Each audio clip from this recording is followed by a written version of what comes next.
Hey guys, welcome back to the channel. So happy to have you back with me. If you're new here, I post content about motherhood, lifestyle, faith. If you're interested in anything of this nature, definitely click on the subscribe button. I would definitely appreciate it. And you will definitely get updates when I post videos. Thank you so much. So I'm going to be continuing my birth story. Alright, so after I got the stitches, after I registered my daughter now, I had the task of breastfeeding.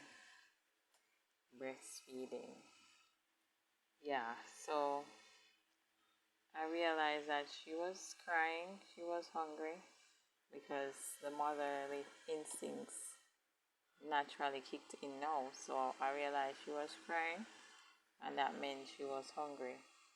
And the nurses, they gave me her and said it's time for me to breastfeed. And when I was trying, there was no milk coming out of my breast. And I felt, I'm not gonna say embarrassed, I just felt like I didn't prepare myself knowing that this could be an issue because uh, you're not gonna know everything. So when I realized that there was no milk coming out, I told the nurse, and she was still saying the breast is best. The breast is best for the child. She's a newborn. That's what she's gonna need. And I'm guessing you know what I felt when she said that. So if I have none at the moment, what should I do? Should she starve? Should I just sit there and watch her starve? So that's when I had to get a bit boisterous with the nurse and start in patwa. So you want my penny to starve? I tell her say no breast milk not in my breast. So what am I do? Please give her some formula. Please. Please and thank you. So she eventually gave her some formula, and she was okay. And then I was waiting now for her to pass the meconium. That's the stool that they pass when they're just born, right? You can Google that word, meconium. So we waited, and then eventually she passed it. But what I realized, these nurses are ready to criticize everybody on the ward. There was even a 16-year-old girl that was pregnant on the ward at the time. And the nurses were gathering, just chastising the poor teenage girl. That's none of their business. All they need to do is just to do their work and ensure that the girl is okay. We were discussing everything about her and all sort of things that didn't concern her. But yeah, when she passed the meconium and everything, you know, I was so happy because that meant I could go home. Because the nurses were saying if she didn't pass it, I would have to stay. So she passed it, and everything was okay with her. They checked her, she was okay. I was okay. I got my stitches, and it was a male. It was a male. I think he was a nurse. He was the one that stitched me. It didn't hurt when he stitched me, but I was very sore when I, had that stitch.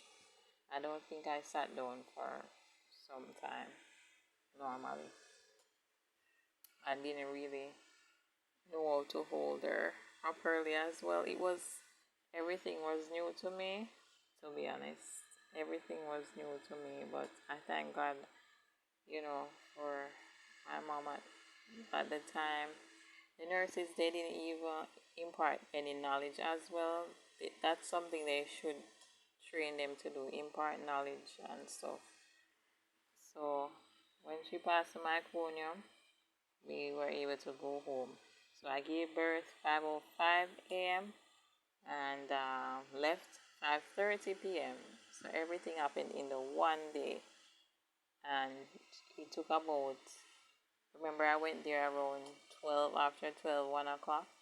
So roughly, I gave birth within 4 hours, you would say. I give God the glory for that as well.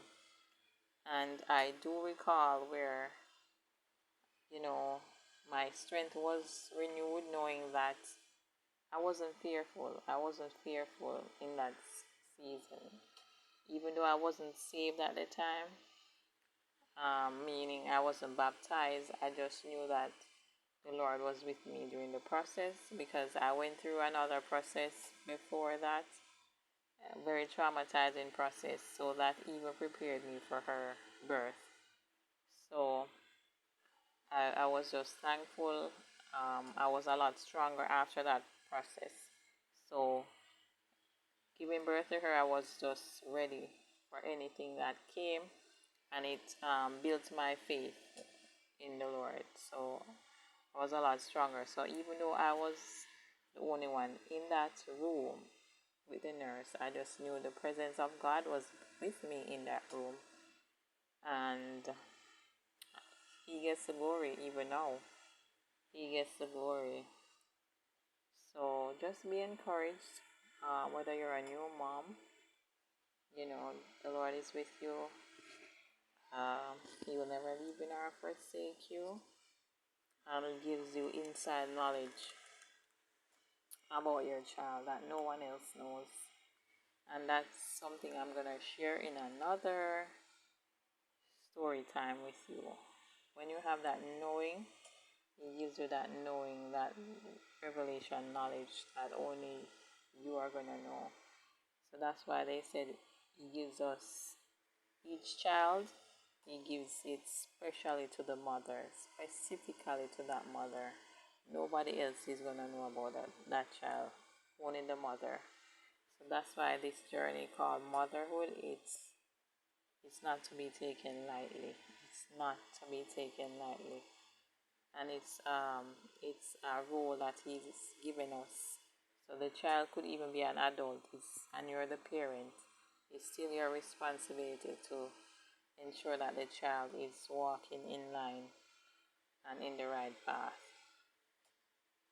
So this was just my birth story I'm sharing, and I hope it encouraged someone, even someone who's gonna give birth soon.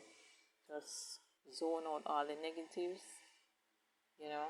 zone out everything.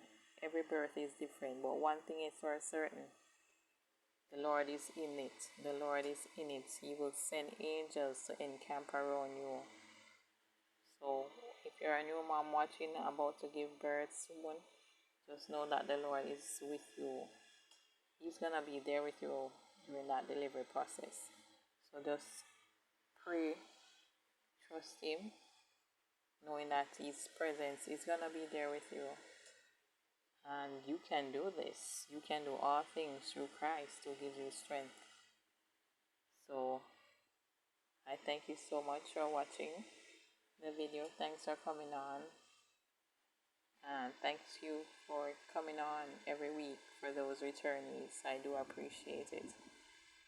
So do have yourself a wonderful day, and may the Lord continue to bless and keep you.